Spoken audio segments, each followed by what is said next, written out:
नमस्कार सभी को। आप सभी का एक बार फिर से स्वागत है। बात करेंगे चैप्टर नंबर 3 आरंभिक नगर। तो इस चैप्टर में हम जो पूरा स्थल यानी जो हड़प्पा थे या मोहनजोदड़ो, लोथल, राखीगढ़ी, कालीबंगा, तो ये सभी के बारे में पढ़ेंगे। और इन नगरों की क्या विशेषता थी उसके बारे में देखेंगे कि गलियां चौड़ी थी और जो नदी ये सॉरी नालियां थी वो कैसी थी। और उसके बाद बात करेंगे कैसे उनकी सड़कें थी, नगरीय जीवन कैसा था उनका, और कैसे शिल्पकारी थी उनकी, और उनका जो भोजन क्या था, और जो कच्चा माल था वो धातु के लिए कहाँ से लाते थे। हड़प्पा की कहानी। तो लगभग 150 साल पहले जब पंजाब में पहली बार रेलवे लाइन बिछाया जा रही थी, तो इस काम में इंजीनियरों को अचानक हड़प्पा स्थल मिला जो आधुनिक पाकिस्तान में है। हुआ क्या था दोस्तों, जब 150 साल नहीं, सॉरी 170 साल है, वैसे एनसीईआरटी में 150 दिया है, तो लगभग 1800 जो 53 के आसपास की बात है। तो वहाँ पर रेलवे का निर्माण यानी रेलवे लाइन बिछा रहे थे, तो उनको क्या दिखा कि जो नीचे खंडहर थे यानी जो मकान टाइप से थे, वहाँ से वो ईंटें यूज में लेते थे। और उसके बाद 1923 22 23 में जो पुरातत्वविद थे तो इस स्थल को ढूंढा और यह उपमहाद्वीप के सबसे पुराने शहरों में से एक है।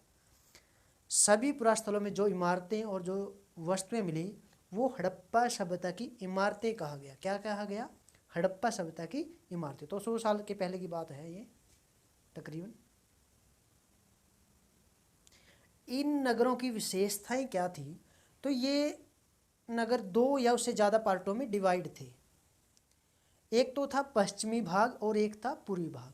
दो पार्ट में डिवाइड थे, एक पश्चिमी पार्ट और एक पूर्वी हिस्सा। जो पश्चिमी हिस्सा था वो छोटा भाग था और ऊंचाई पर बना हुआ था। पश्चिमी भाग था जो छोटा था और ऊंचाई पर बना हुआ था, और इसे पुरातत्वविदों ने क्या कहा? दुर्ग। क्या कहा? दुर्ग, पश्चिमी भाग को। और पूर्वी भाग को, पूर्वी हिस्सा क्या था? बड़ा था, लेकिन क्या था? निचले इलाके में था, और इसे पुरातत्वविदों ने नगर कहा। तो दुर्ग किसे कहा है? पश्चिमी को, और ऊंचाई पर बना था। और नगर किसे कहा? जो पूर्वी में था और निचले इलाके में था।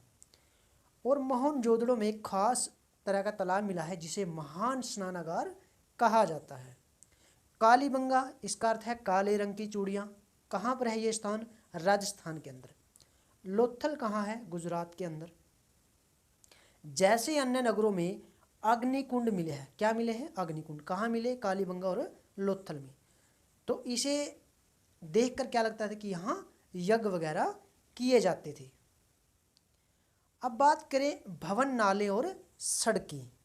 भवन कैसे थे? तो जो इनके घर थे वो आमतौर पर 1 या 2 मंजिले होते थे, और घर के आंगन के चारों ओर कमरे बनाए जाते थे। क्या बनाए जाते थे? कमरे। अधिकांश घरों में स्नानागार व कुएं भी मिले हैं। और इनकी जो जल निकासी थी यानी नालियों की व्यवस्था बहुत अच्छी थी। जो नालियाँ थी वो ढलान टाइप से थी ताकि जो पानी है वो आगे निकल सके, और ये आगे बड़े नाले में मिलती थी। तो ये इनकी व्यवस्था जो थी बहुत अच्छे लेवल की थी। नगरीय जीवन की बात करें तो ये लोग नगर की खास इमारतें बनाने की योजना में जुटे रहते थे, और वहाँ बहुत हलचल होती थी जहाँ इनका निवास स्थान था। तथा ये दूर दूर से धातु, बहुमूल्य पत्थर और अन्य उपयोगी चीज़ें मंगवाते थे।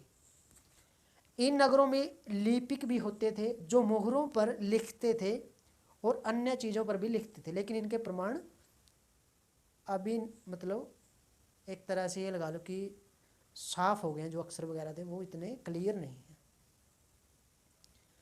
पुरातत्वविदों को जो चीज़ें वहाँ मिली उनमें ज़्यादातर क्या है? पत्थर हैं, शंख है, तांबे, कांसे और सोने और चांदी जैसी धातुओं से बनाई गई थी। जो वस्तुएं थी वो धातुओं से बनाई गई थी। और वहाँ क्या मिली है? पत्थर, शंख, तांबे और कांस्य, इनकी क्या मिली है? इनसे बनाई हुई धातुओं की वस्तुएं मिली है। हड़प्पा सभ्यता के लोग पत्थर की मोहरें बनाते थे और इन पर आयताकार मोहरों पर सामान्यतः जानवरों के चित्र बनाए जाते थे। और लगभग 7,000 साल पहले मेहरगढ़ में कपास की खेती होती है। तो सबसे पहले कपास के साक्ष्य कहाँ मिले? मेहरगढ़ से। कितने साल पहले? 7,000 साल पहले। अब ये जो कच्चा माल था, तो कच्चा माल क्या था? ये उन पदार्थों को कहते थे जो प्राकृतिक रूप में मिलते हैं या फिर किसान या पशुपालक इनका उत्पादन करते थे, जैसे लकड़ी और धातुओं के अयस्क। तो ये कच्चा माल था। तांबा ये कहाँ से प्राप्त करते थे? तो राजस्थान से। कहाँ से आयात करते थे? राजस्थान से। और कांसा बनाने के लिए जो तांबे के साथ मिलाई जाने वाली धातु है, टीन का आयात आधुनिक ईरान और अफगानिस्तान से करते थे। कहाँ से करते थे ये कांसे का, ये जो उपयोग था टीन वगैरह का? तो ये ईरान व अफगानिस्तान से। सोने का आयात कहाँ से करते थे? ये कर्नाटक से।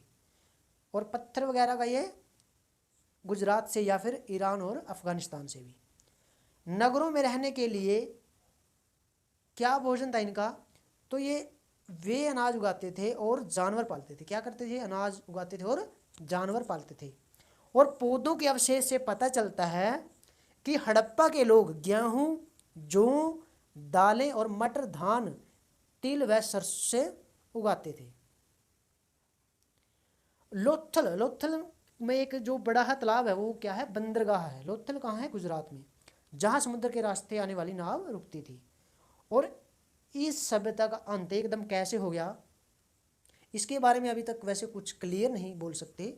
तो लगभग 3,900 साल पहले एक बड़ा बदलाव देखने को मिलता है कि अचानक से ये लोग इन नगरों को छोड़ दिया या इनसे गायब हो गए। तो कुछ विद्वानों का कहना है कि नदियाँ सूख गई थी, इसके कारण ये लोग, इन लोगों की मृत्यु हो गई थी, यानी अकाल वगैरह पड़ गया था। और कईयों का कहना है कि जंगलों का विनाश हो गया, जिसके कारण बीमारियां फैल गई या अन्य कारण रहे होंगे, या फिर आग वगैरह का भी कारण रहा होगा जिससे जंगलों का विनाश हो गया, या फिर कई बोलते हैं कि बाढ़ आ गई थी। लेकिन इन कारणों से यह स्पष्ट नहीं हो पाया कि ये सभी नगरों का अंत कैसे हुआ। और पिरामिड को देखेंगे उसके बाद लेसन में हम। तो लेसन की बात करते हैं। तो भोजन संग्रह से अब आरंभिक नगर के बारे में बात करते हैं। तो हड़प्पा की कहानी क्या है? इसकी कहानी तो अक्सर पुरानी इमारत अपनी कहानी बताती है।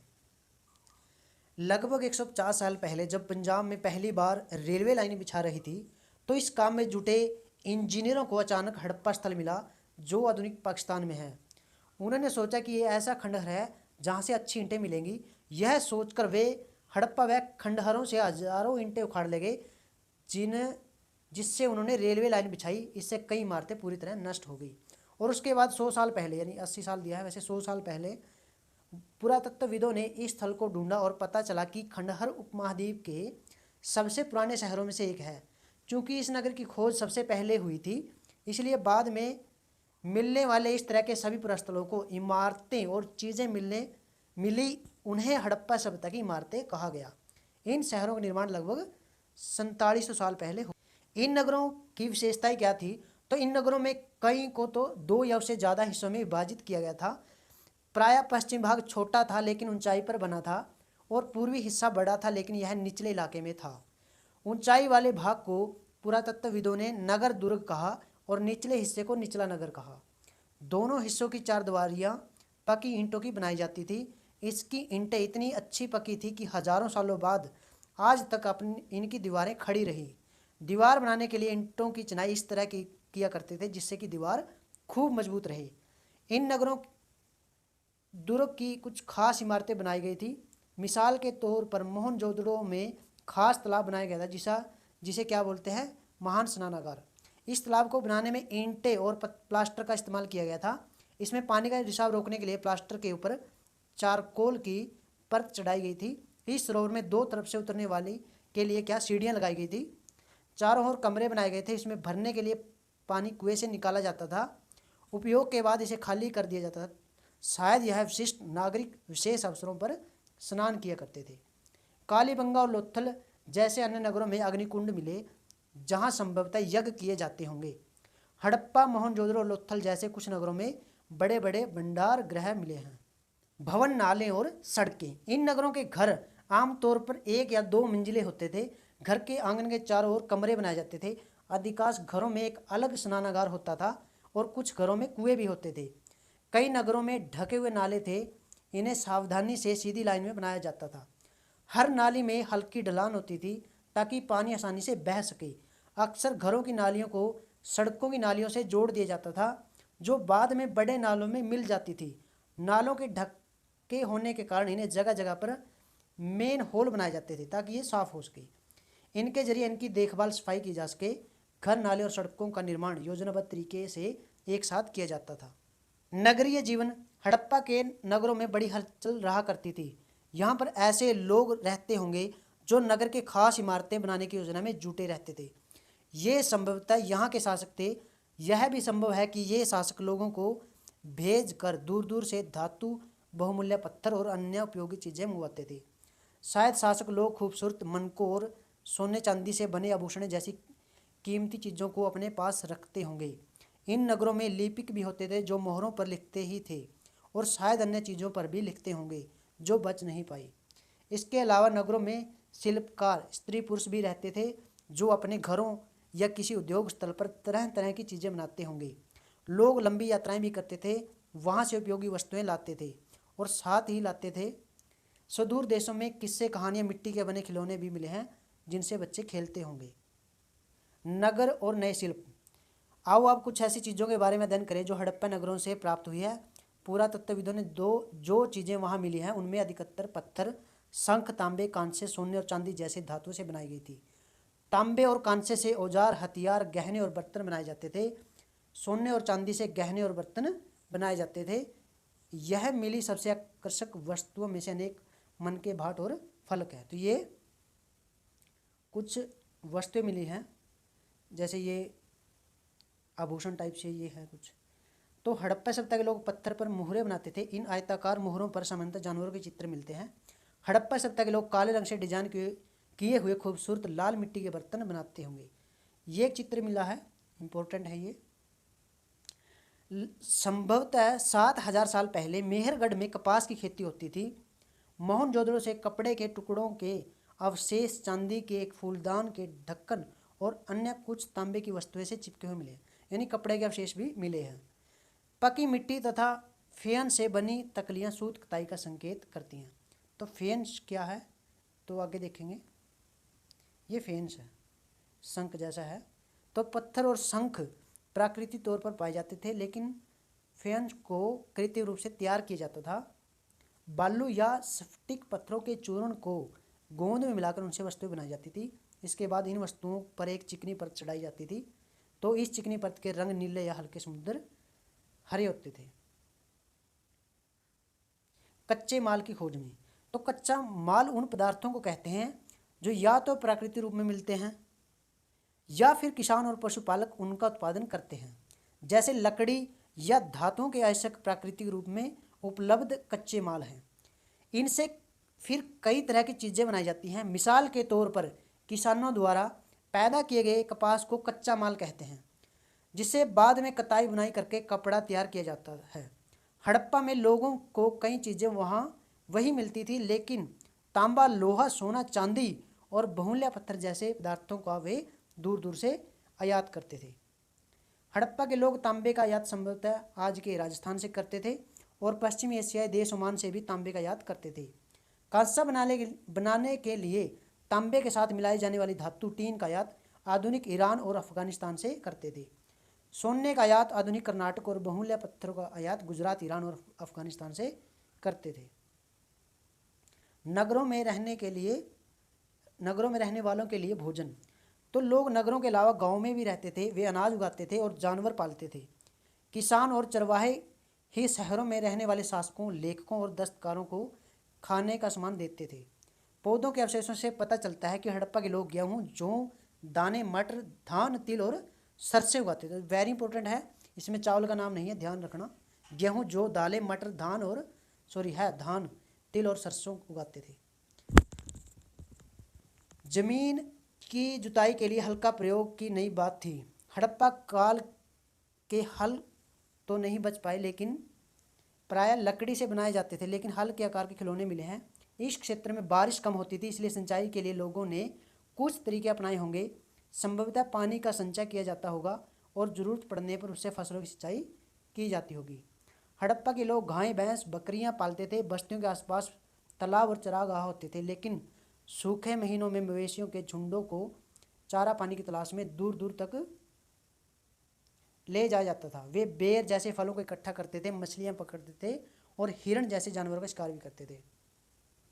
गुजरात में हड़प्पा कालीन नगर का सूक्ष्म निरीक्षण। कच्छ के इलाकों में खद्दिर बेत के किनारे धोलावीरा नगर बसा था।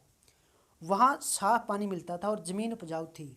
जहाँ हड़प्पा सभ्यता के कई नगर 2 भागों में विभक्त थे, वहीं धोलावीरा नगर को 3 भागों में बांटा गया। इसके हर हिस्से के चारों ओर पत्थर की ऊंची ऊंची दीवारें बनाई गई।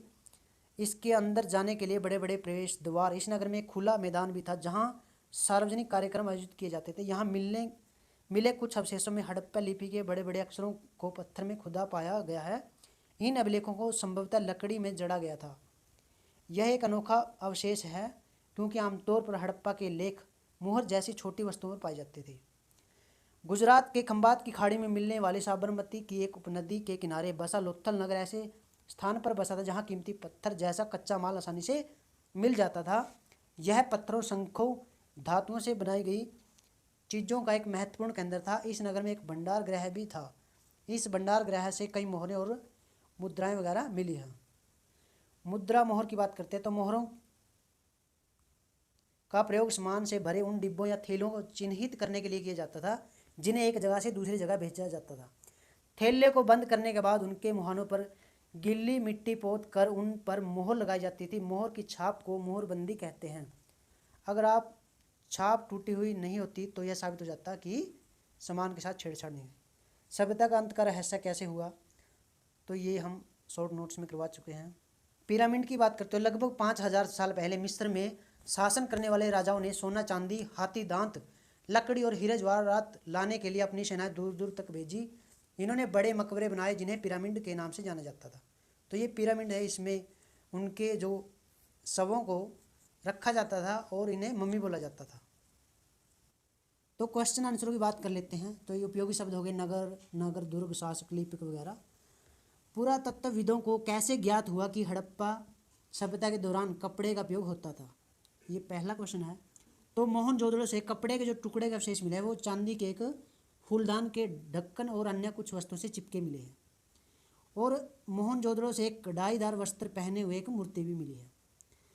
अब तांबा कहाँ से मिलता है, तो इस लेसन में पढ़ा है हमने राजस्थान से, सोना कर्नाटक से, और टीन अफगानिस्तान से, और पत्थर गुजरात से। हड़प्पा के लोगों के लिए धातु, लेखन पहिए और हल क्यों महत्वपूर्ण थे, क्वेश्चन नंबर 3। तो धातु की बनी हुई वस्तु बहुत सी वस्तुएं मिली हैं जिसे पता लगता है कि बहुत ही ज़रूरी थी उनके लिए ये। और लेखन के लिए मोहरों पर लिखते, अन्य चीज़ों पर लिखे कुछ साक्ष्य मिले हैं। और हल का प्रयोग ये खेती में करते थे जिसका वो खिलौने वगैरह मिले हैं। तो थैंक यू दोस्तों।